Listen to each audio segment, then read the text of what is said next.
Салам достор, бүгүн сиздер менен өтө бир кызыктуу темага сүйлөшмөкчүбүз. Бул тема Уоррен Баффеттин акчаны кантип жана кандай чогултуу боюнча эң негизги 8 кеңеш. Уоррен Баффет сиз билгендей эле америкалык бизнесмен жана инвестор. Азыр жашы 94-төргө келип калды. Америкадагы эң бай адамдардын санына кирген адам. Бул өзүнүн байлыгын баягы кичинеден чогултуп атып, ар кайсы жака инвестиция кылып атып, аябай иштерман адам болот. Ошентип атып, анан кийин акчасын аябай көп чогултуп, азыркы учурда 14 миллиард АКШ долларына ээ болгон эң бай адамдардын АКШдагы эң бай адамдардын бирине кирет. Анда эмесе ушул адамдын берген 8 кеңешин карап көрөлүк. Уоррен Баффет эң негизги кеңеш кылып, бул биринчи бир нерсе алып жатканда ойлонуп ошол эмени алгыла деп айтканда, мисалы кереги жок нерсе, керексиз нерселерди сатып албагыла, обу жок нерселерге акчаңарды сарптап, акчаңарды ысырап кылбагыла деп айткан. Мисалы, үйүбүздө көйнөгүбүз толуп жатса, кийимдерибиз же болбосо кандай десем, сумкаларыбыз толуп жатса деле мындай керексиз болгон мындай ненужный покупкаларды албагыла деп айтканда, анткени баягы болгон нерсени биз кийбей эле улам үстүнө алып эле же болбосо магазинге барганда деле керексиз нерселерди алып келгенде ошол акча дайыма ошол кете берет да, сарпталып берет. Ошон үчүн Уоррен Баффет айткан, мисалы магазинге, базарга баратканда, бир нерсе баратканда дайыма өзүңөргө ошондой баягы кагазга жазып алып эмне керектүү ошолорду гана алгыла. Мындай магазинге баратканда дайыма ток баргыла, мисалы бир жерге барганда дайыма ток баргыла деп, анткени ачка болуп барганда баардык нерсе бизге көзүбүзгө аябай сонун көрүнөр да, ошон үчүн акчабызды баягы мындай списокто болгон нерселерди алып келишибиз мүмкүн да. Ошон үчүн керексиз нерселерге акчаңарды сарптабагыла, керексиз мындай ысыраптарды кылбагыла деп айткан да. Ошон үчүн бул эң негизги курал, бул муктаж болгон жанагы керексиз нерселерди сатып албагыла, акчаны туура колдонгула деп айтканда, бул биринчи курал болду. Эми экинчи Уоррен Баффеттин берген кеңеши бул акча чогултканды адат кылып алгыла деп айтканда, анткени акча чогулткан адам дайыма жанында акчасы болот.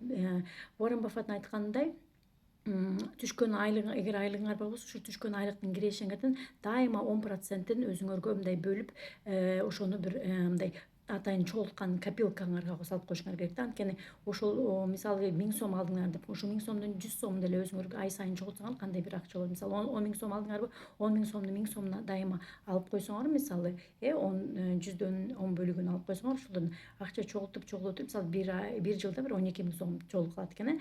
Ошон үчүн Уоррен Баффет айткан, айлык түшкөндө кандай бир кирешеңер болгондо, ошол кирешени дайыма ошонун 10%-ин өзүнчө бөлүп койгула да, ошону чогултуп, ошол акча чогултканды дайыма адат кылып алгыла деп айткан. Бул экинчи курал болду. Үчүнчү курал бул дайыма риск алгыла, бирок риск алып атканда дагы көп мындай анализ жүргүзүп, көп мындай ойлонуп, анан кийин ошо рискти ошо алганга жараша, ошо риск ошо алганга мындай татыктуу деп ойлонуп анан кылгыла деген да. Мисалы жанагындай кумар оюндары бар го, жанагындай ошондой пирамида оюндары же болбосо жанакы бат эле байып кет деген схемалар, мисалы бүгүн 1000 сом берсең эртең 10 000 сом кылып ала аласың деген ошондой рисктерге кирбегиле деп айткан.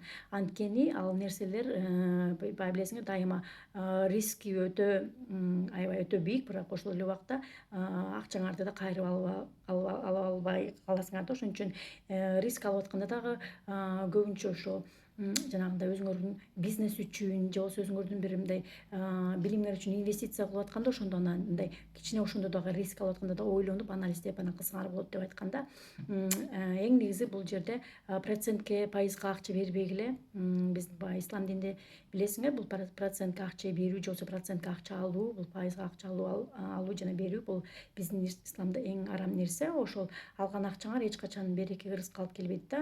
Бул жерде ошол бул акчадагы бул нерсе дагы рискке кирет. Анткени процентке акча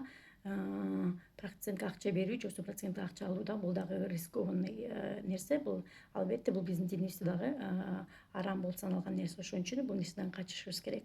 Төртүнчү курал бул Уоррен Баффеттин айткандай, жашооңордогу сараң, ичи таар адамдардан жашооңордон чыгаргыла деп айткан да. Анткени ошол сараң, ичи таар адамдар сиздердин жашооңорду баягы жакшы жакка өзгөрүшүн каалашпайт деп айткан. Мисалы ошол адамдарга мен момундай бир сонун бир проект ачкан атсам, момундай бир сонун бизнес ачкан атсам, ошо сараң ичтар адамдар алар силерди дайыма артка тартып, ал эмне кыласың, ал иш колуңдан келбейт, ал андай бизнес болбойт, мен уже антип кылып көргөм деп мындай көп адамдар баягы ичи таарылыктан ошол адамдардын пландарын, проекттерин баягы бузуп коюшат. Ошон үчүн Уоррен Баффет айткан, жашооңордогу сараң ичи таар көрө албас адамдарды жашооңордо кармабагыла, ошолордон арылгыла деп айткан. Бул 4-чү курал болду. 5-чи бул курал бул эмне алсаң дагы ошол нерсени арзан ал деп айткан да. Бул жерде кандай, мисалы магазинге барганда, дүкөнгө барганда, базарга барганда байпак алсаң дагы ошол байпакты распродажа менен же болбосо скидка менен алганга аракет кыл деп айткан да.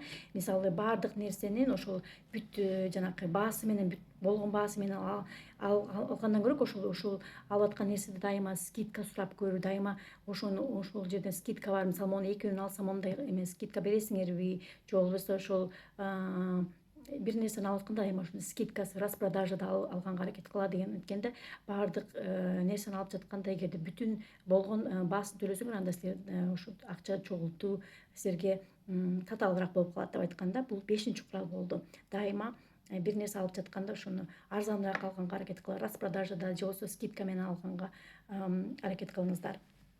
Ошо бул 5-чи болду.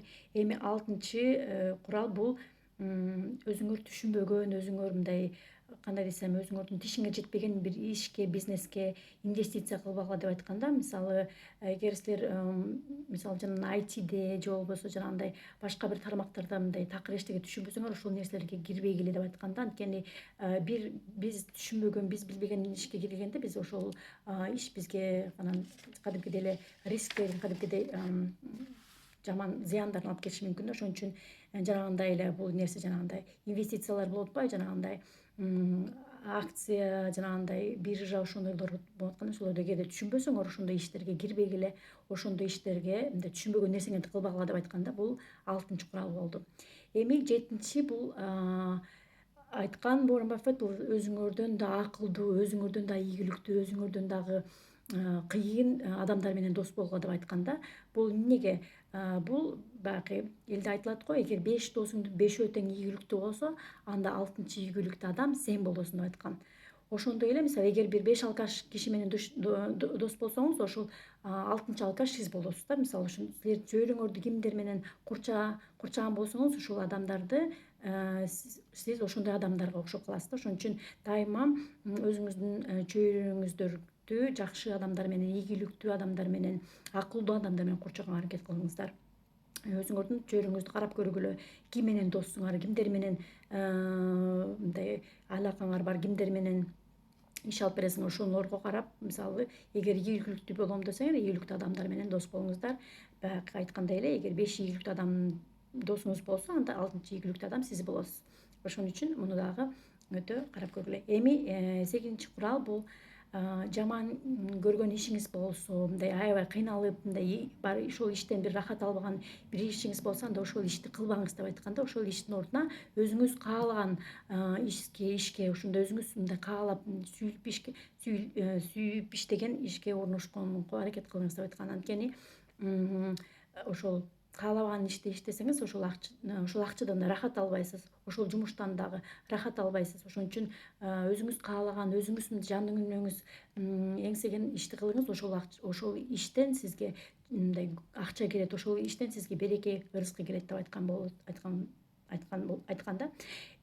Ошо достор, бул Уоррен Баффеттин берген эң негизги 8 кеңеши болду. Андан башка да көп кеңештерди берет, көп кеңештерди айтат. Бирок бул эң негизги баягы акча чогултууда эң негизги 8 кеңештер болду. Анда эмесе достор, мен сиздер менен дагы көрүшкөнгө чейин сак саламаттуу болуңуздар, жакшы туруңуздар, күнүңүздөр ойдогулай өтсүн.